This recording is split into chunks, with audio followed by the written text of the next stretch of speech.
kat mana?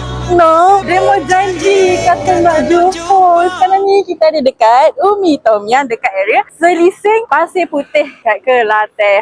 So sebab tu saya intro sikit dengan lagu Kelantan favourite saya. So jom kita bawa kat dalam nak cuba makanan-makanan dekat Kelantan ni. Sebab ni first time saya excited hari ni berada di sini saat ini, hari ini kat Kelantan. Jom lah kita masuk dalam.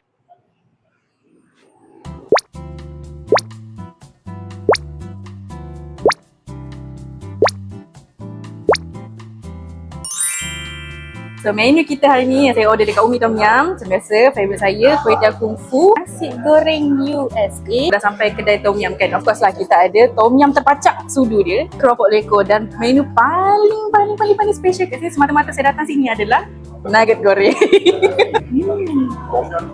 Kuih tiaw kung fu dia pun sedap juga, banyak dengan lauk penuh lah. Menu pekat, rasa masam manis melok. So yang ini sotong goreng tepung dia. Okey, daripada segi rupa kipasan sebab dia tak nampak macam cucur sotong. Pedas-pedas sikit, rangup, sedap. Sotong ni pun fresh juga. Nasi goreng dia pun mantap. Kita makan dia punya keropok leko. Tapi saya tak tahu lah ni keropok leko dari goreng Kelantan ke dengan keropok leko dia biasalah. Mungkin rangup-rangup. Menu yang paling saya excited nak try, nugget goreng.